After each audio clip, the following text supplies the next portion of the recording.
তো আমরা এখন এই অপশনটা তৈরি করব। তো আমরা নতুন কম্পোজিশন নেই, এটাকে ডট নাম দিলেই পারি। কম্পোজিশন, নিউ কম্পোজিশন, এটার নাম দিলাম ডট, সেভ দিলাম। এখন সেভ দিব।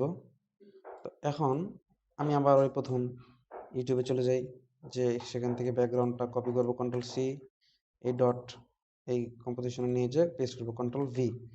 আমার ব্যাকগ্রাউন্ড তৈরি হয়ে গেল। এবার আমরা কি করব, লেয়ার, নিউ, সলিড। এবার আমরা গ্রে কালারের কিছু একটা সলিড নিব। হ্যাঁ, এখন এটা সিলেক্ট করে এলিপস টুলে যাব, যে শিফট সিলেক্ট করে একটি বৃত্তর মতো নিব, ভি চাপবো। এখন এটা সিলেক্ট করে কন্ট্রোল চাপবো, দিয়ে এটাকে ডাবল ক্লিক করব, তাহলে প্যান বিহাইন্ড টুলের মাধ্যমে এটা মাঝখানে বরাবর অ্যাঙ্কর পয়েন্ট চলে আসলো। ভি চাপবো। এখন এটাকে আমি এভাবে নিয়ে রাখবো, কন্ট্রোল ডি, একটু সরিয়ে শিফট চেপে ধরে এটা মিডল বরাবর নিব, কন্ট্রোল ডি, একটু সরিয়ে শিফট চেপে ধরে এটা নিব। তো আমরা এখন এটাকে অ্যানিমেশন কিভাবে করতে পারি, এটাও আসলে খুব ইজি একটি অ্যানিমেশন। আমরা যদি এটাকে ফার্স্ট ধরি, এটাকে সেকেন্ড, এটা থার্ড ধরি, তাহলে ফার্স্টটাতে যাব, আমরা টিতে যাব, অপাসিটিতে 0-তে যাব। 8 সেকেন্ড আছে, তো আমরা 2 সেকেন্ড করে ধরি, কল্পনা করি 2 সেকেন্ডে যাব। 2 সেকেন্ডে যেয়ে আমরা এটা অপাসিটি 100 করে দিব। এবার আমার সেকেন্ডটাতে যাব, সেকেন্ডটাতে এখানে ওপাসিটিতে যাব, টি চাপবো। তো এই জায়গাটাতে ওপাসিটি কি ওয়াচ টাইম নিয়ে একটা কি ফ্রেম নিয়ে ওপাসিটি 0 করে দিব। আবার 2 সেকেন্ড পার হয়ে, মানে 4 সেকেন্ডের এখানে যে ওপাসিটি আবার কি করে দিব, 100 করে দিব। এবার এটাতে যাব, টি নিব, এই যে এখানে ওই ফ্রেমেই কিন্তু আসি, ওই কি ফ্রেমেই কিন্তু আসি।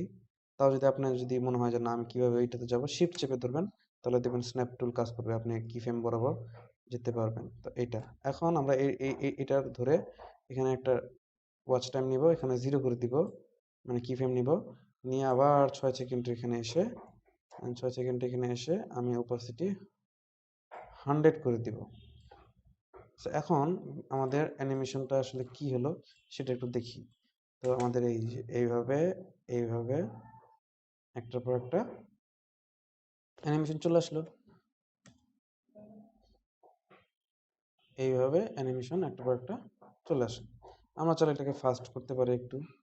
হ্যাঁ, এই যে ফাস্ট করতে পারি, কিভাবে ফাস্ট করব, আমরা এইগুলো সব সিলেক্ট করে ইউ চাপবো, ইউ, অর্থাৎ ইউ চাপলে এগুলো যতগুলো কি ফ্রেম আছে সবগুলো আমরা এখানে পেয়ে যাব। আমরা এটাকে যদি 1 সেকেন্ডে নিয়ে যাই, তারপরে তারপরে থেকে এখানে এই বরাবর নিয়ে যাই, এটাকে আবার 1 সেকেন্ড নিলাম, এটাকে সিলেক্ট করে শিফট চেপে ধরে এই বরাবর নিয়ে আসি, এটাকে আবার 1 সেকেন্ড বরাবর কমিয়ে দিলাম। তাহলে কি দাঁড়াবে, একটু ফাস্ট হলো আর কি।